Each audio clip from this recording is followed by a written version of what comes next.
pessoal. Olá, Rose. Olá, Pitico. Olá, pessoal. Saúde cerebral e envelhecimento. Mas antes da gente entrar propriamente no tema de hoje, quero muito que você curta esse vídeo, compartilhe nas suas redes sociais, que para nós é muito importante. E você que está chegando agora, seja muito bem-vindo. Saúde cerebral e envelhecimento.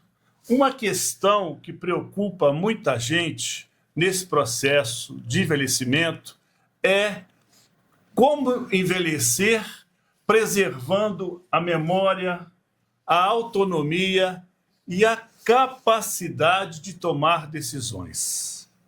Então, esse é o nosso tema, a nossa questão de hoje. E aí, saúde cerebral. De que nós estamos falando, Rose?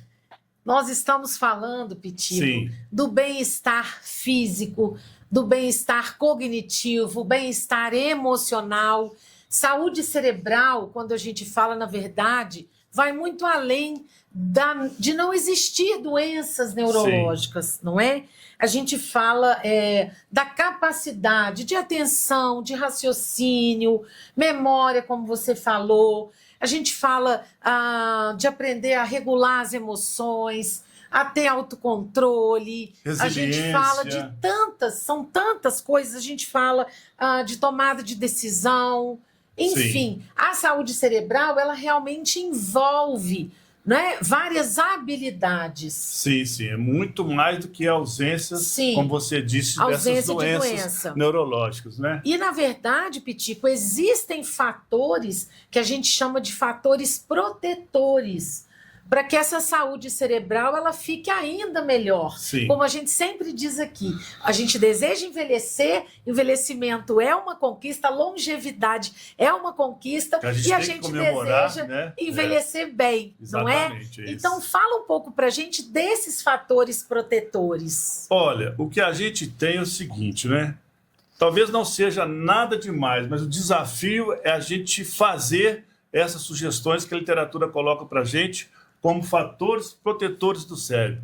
A prática regular de atividades físicas, alimentação balanceada, bom sono, cultivo de boas relações sociais e familiares, estimulação cognitiva e social, gerenciamento do estresse, cuidar da audição e da nossa visão. Nada difícil. O que é difícil, Rose, pessoal, eu repito, é a gente exercitar, colocar isso daí em prática no nosso dia a dia, né?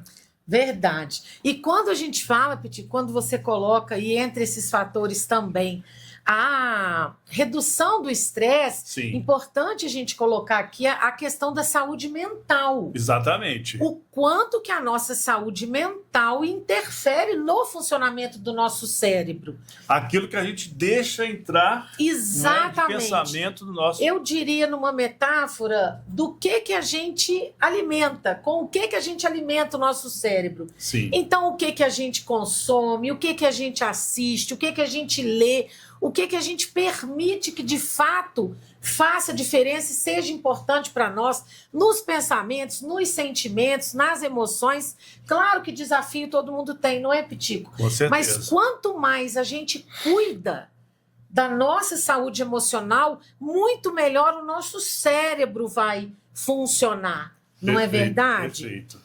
E esses fatores protetores, eles favorecem a plasticidade cerebral, a reserva cognitiva, porque, na verdade, a reserva cognitiva a gente vai construindo ao longo da vida. Sim, perfeito. Isso tudo que você falou como fator protetor vai melhorando o nosso funcionamento no dia a dia. Sim. Porque, como eu já falei e vou repetir, a gente quer estar bem, a gente quer envelhecer, quer ter longevidade e com um funcionamento cada vez melhor. Sim. E o cérebro, na verdade, eu sempre falo que ele é o nosso comandante. Isso aí. Por isso que envolve, né? Agora, o cérebro também envelhece, né, Rose? Como os outros órgãos do nosso organismo também, né? O cérebro também envelhece e ele passa por transformação. Sim. Não é? Uma delas, por exemplo, é a redução no volume. Então, nosso cérebro, ele dá uma encolhida, o que não significa, Pitico, Sim. perda de capacidade. Isso é muito importante a gente frisar aqui para o pessoal, né? Não significa perda de capacidade, nem perda de funcionalidade. Porque há muita confusão entre nós de que envelhecer é necessariamente adoecer. Quer dizer, não existe essa perspectiva. Não. A gente precisa desconstruir essa situação, esse estigma entre nós. Não é, Rose? Com certeza, Agora, com certeza. Eu acho, Rose, que o principal desafio, e isso é o que a gente está falando aqui, é fazer uma diferença, é diferenciar entre o envelhecimento fisiológico, né, o envelhecimento natural, do envelhecimento patológico, do declínio patológico. Porque uma coisa é envelhecer, outra coisa é no processo de estarmos idosos ou pessoas envelhecidas, de que necessariamente a gente vai adoecer. Só para a gente reforçar esse binômio que é muito, muito assim, confundido, há muita confusão entre nós. Não, você tem envelhecimento, repetindo, fisiológico, natural, e a gente tem patologias, doenças que possam... Que aí sim vão trazer alterações, inclusive cerebrais, dependendo da circunstância. Exatamente. E aí é previsível que ao longo do tempo, da nossa vivência, da nossa idade, seja, igual você bem colocou, que haja alterações no nosso organismo. Pode sim ou não vir alguma doença, mas é dissociar. Isso que eu quero deixar bem claro aqui. Agora, Pitico, aproveitando a sua fala, pode ser um ponto de alerta, por exemplo, existem situações que, se elas começam a acontecer, é um sinal de alerta. Perfeitamente. Se a gente tem, por exemplo, a perda da independência, se a gente tem a piora da funcionalidade da pessoa idosa, e se a gente tem assim perturbações, né, desorientações começa a acontecer prolongadas, com frequência, isso sim pode indicar a presença de alguns transtornos neurocognitivos e demências. Exatamente. Aí vem a patologia. Aí é importante, é necessário a presença de um profissional capacitado, geriatra, gerontólogo, ou um profissional de saúde altamente habilitado em fazer esse diagnóstico. Não é isso, Rose? Sim, o neurologista sempre ligado a essas questões cerebrais e neurológicas. E aí, Pitico, só reforçando a importância de ter um acompanhamento profissional realmente sério, a gente não banalizar. Ah, não tem nada não, isso acontece mesmo. Muito bem colocado. A minha vizinha a mãe da minha vizinha também tem. Então, assim, a gente tem que tomar muito cuidado,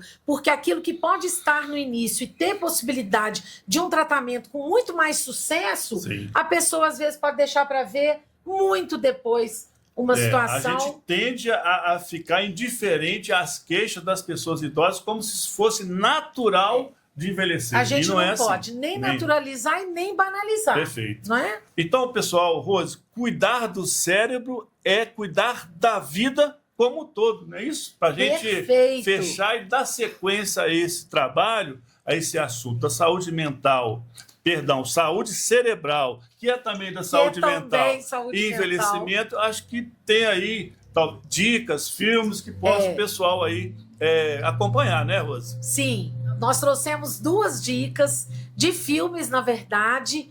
Um é Explicando a Mente, que é uma série documental, inclusive está na Netflix, muito interessante, porque é bastante didático e explica de uma forma simples, é de fácil compreensão, vale a pena. Beleza. E também um filme esse de ficção, Pitico, que é o filme Lucy.